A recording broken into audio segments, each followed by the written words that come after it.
Yo, what's going on, everyone? Welcome to Let's Be Real. I'm your host, Joe Mambu, and I'm here with two special guests today, Cheyenne Finch from Bantu Centric and my main man, AJ. What's going on, brother? Hey man, I'm doing really, really well, and I feel honored to be on your show today. Looking forward to contribute any way possible.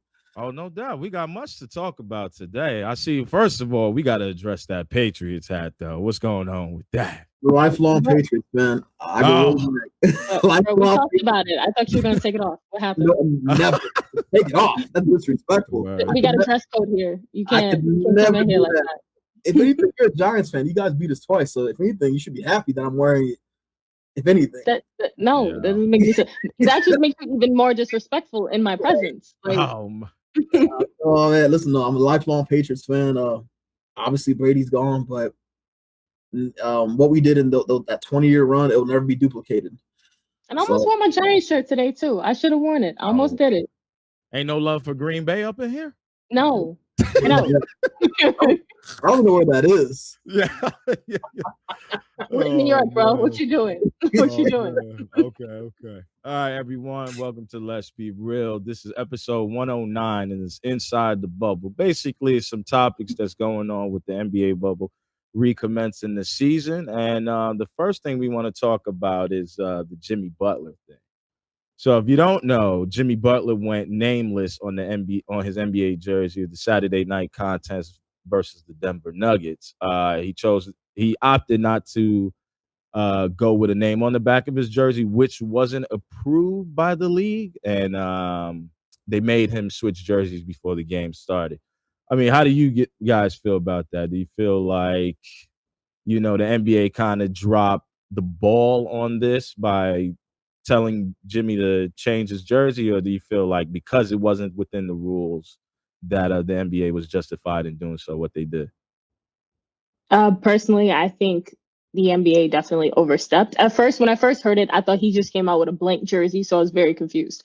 So because I'm like, hey, they kind of need your number to like be able to do stats and stuff. But no, True. he still had his number, so they still know who he is. They can still point him out on the court. He just had a blank jersey. And I read that his reasoning behind that is because this is who he would be if he wasn't an NBA player, which is valid. Like, he wouldn't be this big basketball star. He would just be another black man on the street. Yeah. So his message was completely valid. And the fact that the NBA is almost in a way censoring the messages that are allowed on the jerseys, kind of, it defeats the purpose of the message, of the movement. Like, you can't choose what people can and cannot say or how they can and cannot feel according to what works for the league. That's true. AJ, how you feeling about it? I saw the headline. Listen, I agree in terms of Jimmy's stance from that if he wasn't playing basketball, he'd just be another person. I agree with that. It's true. Yeah. But at the same time, the NBA is his place of employment. And so with him going in there, you could still make your voice heard. But at the same time, you should also, I believe, abide by the stipulations that go with your place of employment. It doesn't take away from his stance, and I support his stance in terms of, the treatment of black men and women, and going after those who've committed injustices. At the same time, with it being his place of employment, that there are guidelines that you have to abide by, and you're still able to make your voice heard. I would go with that position. But he wasn't being disrespectful, though. He just wore a blank jersey. Like, I'd understand if he came out with a message and there was cussing in it, there was something really vulgar and inappropriate, and they're like, yo, we got children in the stands, you can't do that. Like, that message, I understand it being like, this is your place of employment, you can't do that. But to come out in a blank jersey and to just say, like, this is how I would feel if I didn't work here, like, that doesn't feel disrespectful. It feels like a valid message. And to me, them trying to silence him is almost the same as when they tried to silence Colin Kaepernick, because he didn't do anything disrespectful or vulgar. He just took a knee. He just said, I'm not going to stand for the national anthem. And I felt like that was a very respectful way to get his message across. And all right. On the next subject, which kind of coincides with what we just talked about, do you feel that the NBA bubble games are a distraction to the social injustice issues that's going on to America? Do you feel like it helps feeds it? Do you think it takes away from it? I'll let you start, AJ. Repeat the question again. No, I'm saying do you feel like the NBA bubble games is a distraction from the social injustice issues that's going on in America? I know a few players opted out because they wanted to be there for their families, and they felt like it was a distraction from the things that's going on currently here in America. But do you feel like that's the case? I mean, with the times that we're living in, with the social injustice issues and also with, with the coronavirus, I think bringing back sports, especially the NBA, it kind of takes people's minds away from the pressures and having to deal with what they're hearing on the news every day. Yeah. I think it's entertainment. It's what sports is, comes down to. It's entertainment. So I think it relieves people having to watch the news and how depressing that's become. Now, in terms of social justice issues, I don't think it takes anything away because, like you said earlier, with the NBA, it's out of the 4 major sports, it's the most progressive in the United States, and it allows the NBA players like LeBron James to take a stand, to make his voice heard. So I think you can still, with what Cap did, being able to use that platform by taking a knee. I think the NBA allows its players to take a knee, and it draws, if anything, it draws more attention to the cause because now, a lot of people that we know, especially the areas where we're from, they look up to these stars. I see what LeBron. Well, these kids, my students, they love LeBron. Yeah, though I'm a Kobe fan, but they love LeBron. Same here. They love the Chris Pauls of the world, the Steph Currys of the world, Steph Currys of the world. So when they turn on the television, they're home too, and they haven't gone back to school yet. And they see a player taking a knee, that gives them an opportunity to understand the issues. Versus, I prefer the kids seeing that than turning to CNN or MSNBC and Fox and hearing, different points of views from people that really don't look like them, and they can take that and twist it for their benefit, for their ratings. Where when you have someone that looks like them who plays a sport that a lot of these kids play or want to play, then it draws more attention to the cause. Yeah, I definitely agree. Honestly, I'm a person that believes like in times of like trouble or like times of great stress like we're going through right now, there should be a reprieve. There should be like a moment where you can kind of go back into normalcy. And it doesn't mean that you forgot everything that's going on. We still have our social justice issues. We still have Corona. We still have everything going on, but we can't focus on that all the time or else we'll go insane. It's draining. And people have definitely missed their sports since like it was announced everything was canceled. Like you can't go to these games in person and like get your snacks like you used to, get your beer like you used to, hang out with the family, with your friends like you used to. You can't do what you used to. So they're trying to find a way to still keep that sense of normalcy in a way that's safe for everybody, which I respect and commend.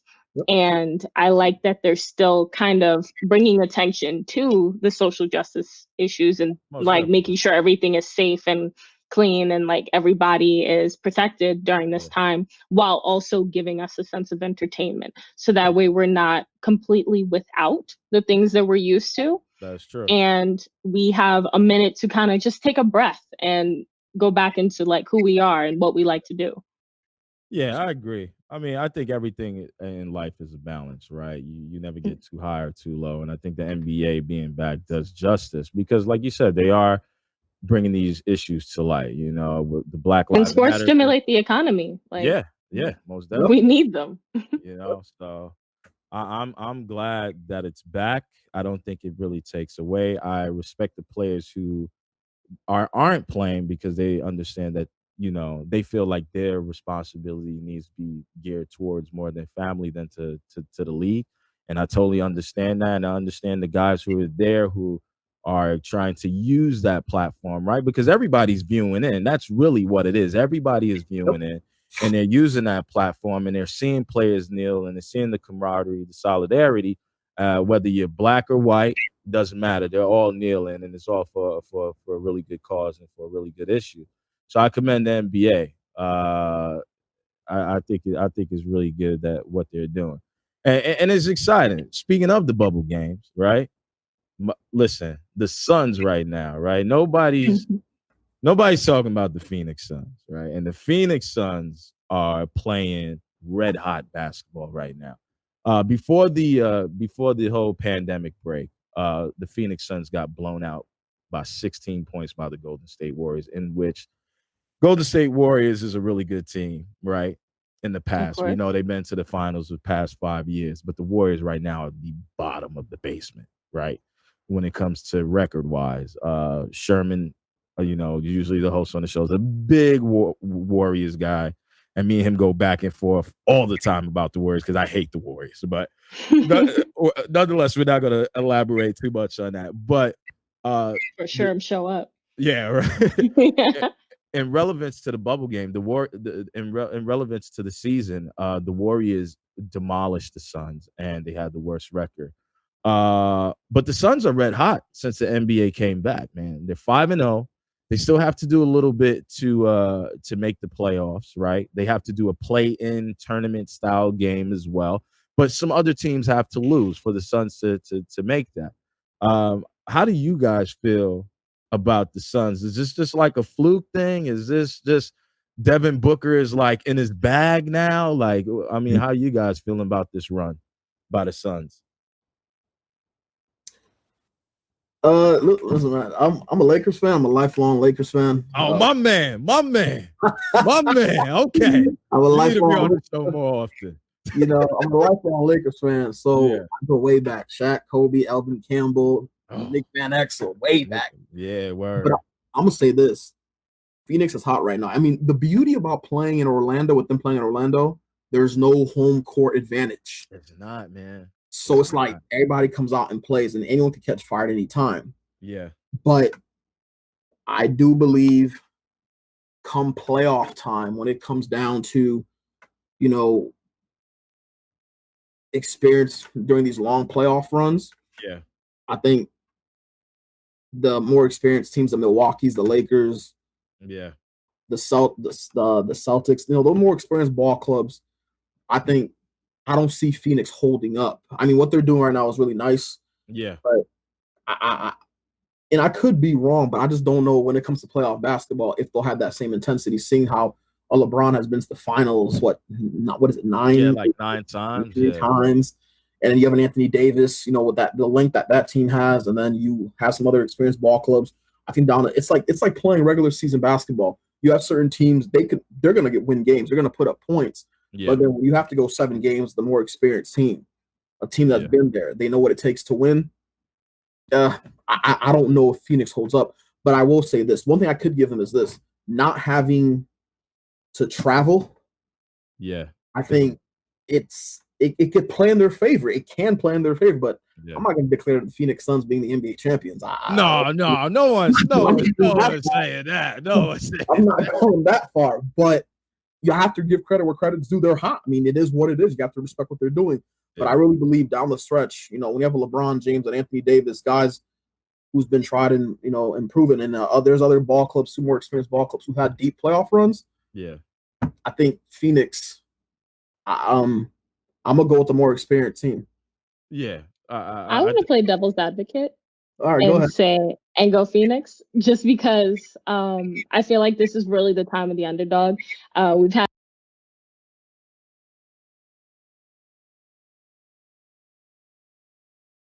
smart. They've taken this time to grow.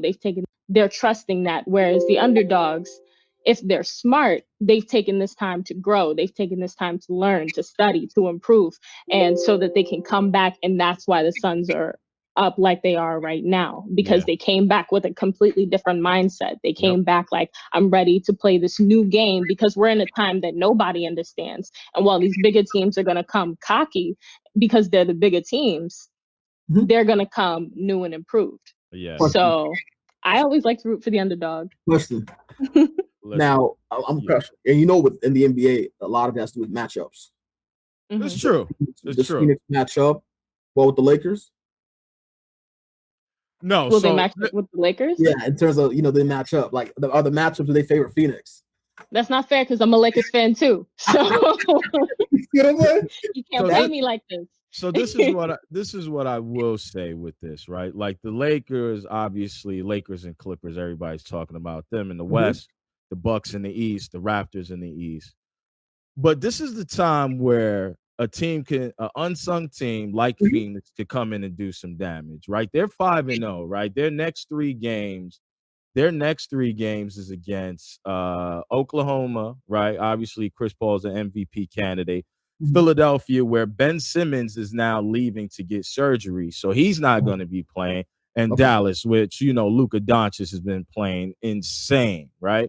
But Phoenix has a chance to go 8-0. We obviously know the Blazers lost the other night against the Clippers, in which Patrick Beverley and Paul George was making fun of Damian Lillard in that scenario. We'll talk about that a little bit later.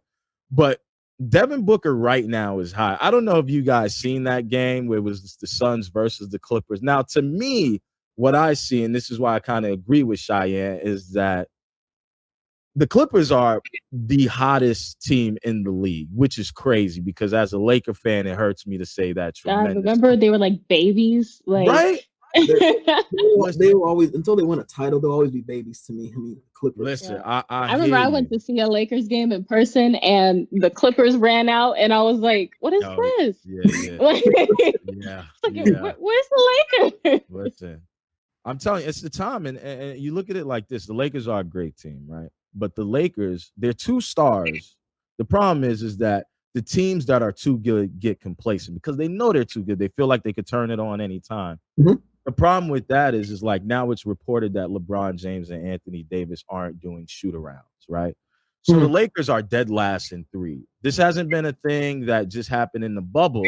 This is something that happened prior to the bubble where they're not a really great three-point shooting team. Obviously, that's going to change a little bit with J.R. Smith and Dion Waiters being there now, with the absence of Avery Bradley. But the Lakers aren't a great three-point shooting team. Anthony Davis gets hot, but then he fades in the fourth quarter.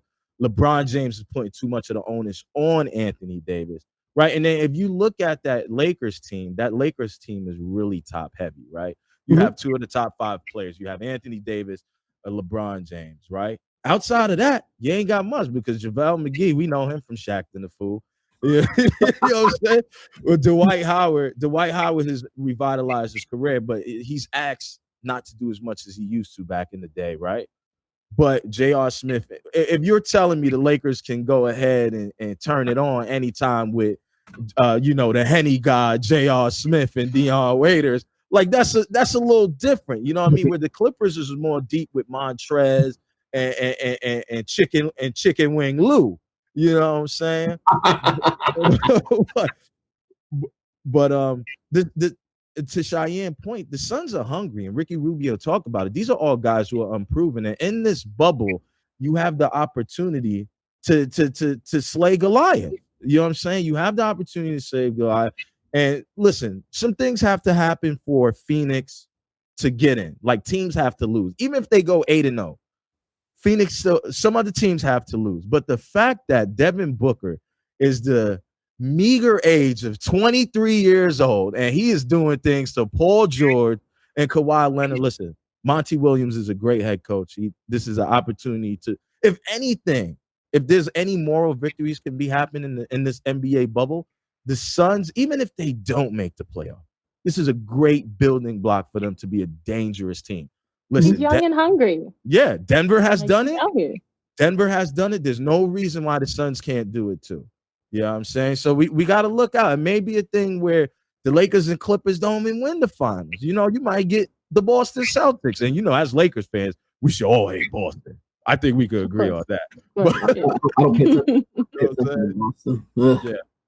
Yeah, but listen, you never know. And that's why I'm loving the bubble games, right?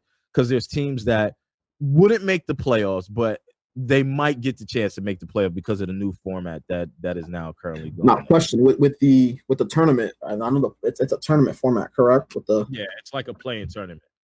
Okay, so once we get into tournament, is it still best of 7 or?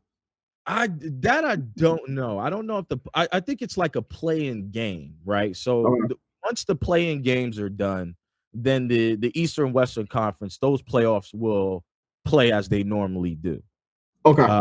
Playing game is for the teams that are like kind of close, may have the same record because of division and whatnot. They'll have a playing game, kind of like how like a March Madness type thing, and then that will have the playoff seeding in the East and West. So that's how it is. But let's touch on Damian Lillard a little bit. Now we all know it usually is Dame time, and when it's Dame time, that means you done, right?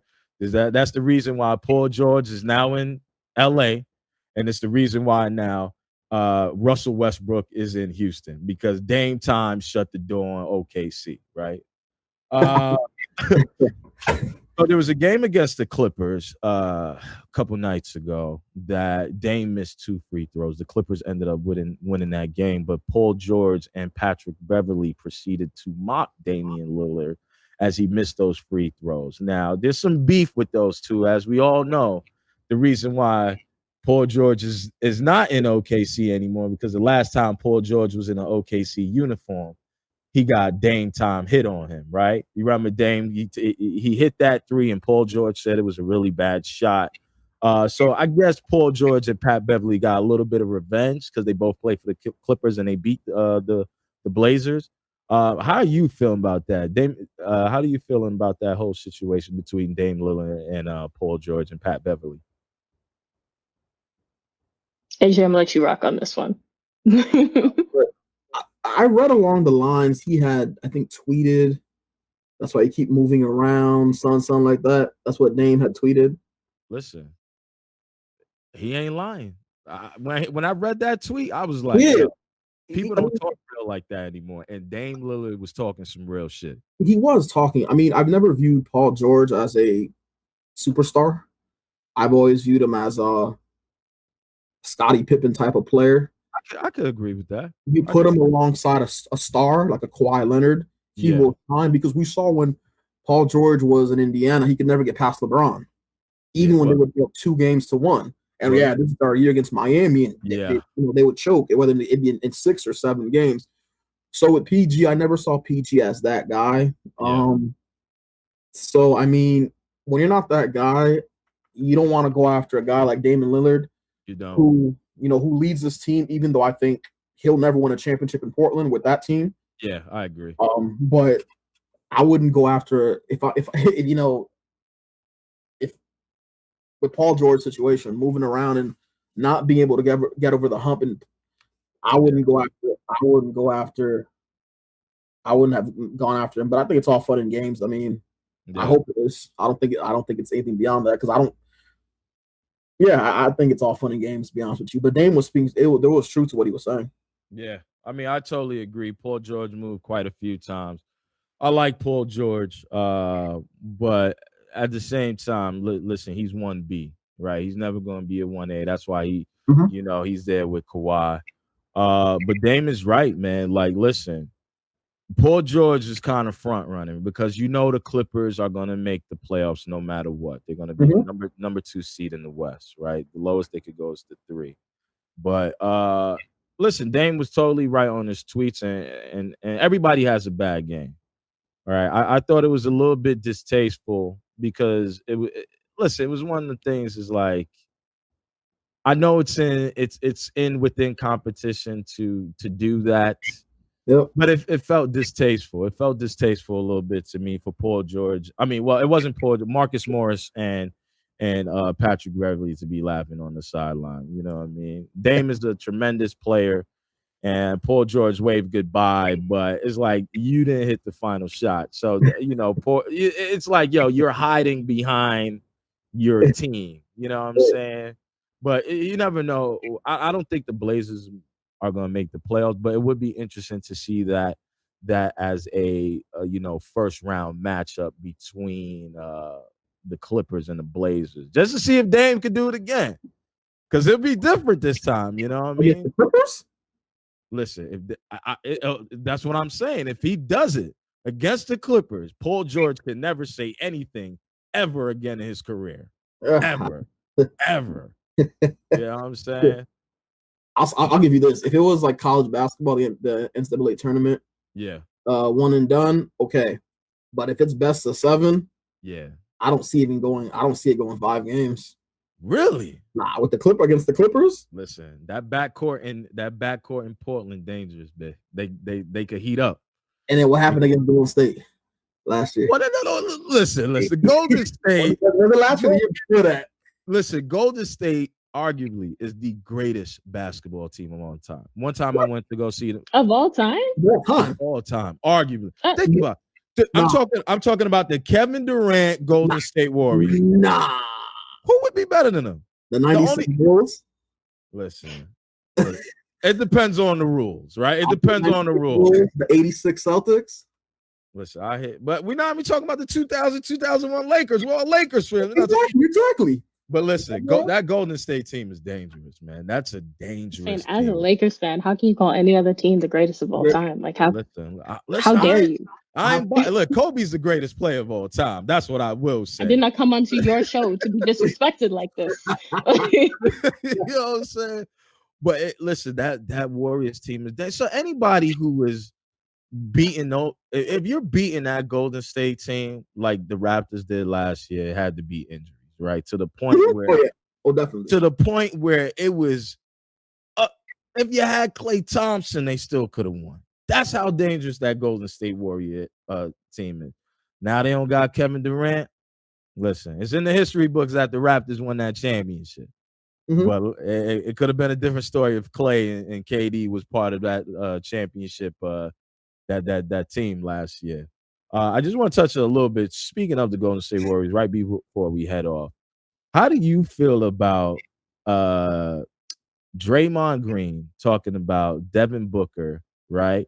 Do you consider it tampering? Because Draymond Green said on TNT, he was like, I guess he's like a part-time analyst. He was saying that Devin Booker is a great player and he needs to get out of Phoenix. How do you guys feel about that? Do you feel like that's kind of tampering? Because you got to remember, Draymond, even though they're not in the playoffs, they're not in the bubble, he's still an active player in the NBA. And listen, they have a contract in which they could swap most evenly with Devin Booker if Devin Booker wants out of Phoenix, and that contract is Andrew Wiggins. So how do you guys feel about, the tampering that Draymond might have done? I think if you're in the mix, then that's definitely tampering. Like, it'd be one thing if he was just analyzing, like if he was just like, it's just my opinion as a person on the outside, but that's not what he's doing. I believe he's trying to recruit him the way he did with well, he didn't do it. He recruited KD, but he cried to KD. Right. I think it's he's kind of throwing it out the bait out there. Yeah. We could use. I don't know, but I don't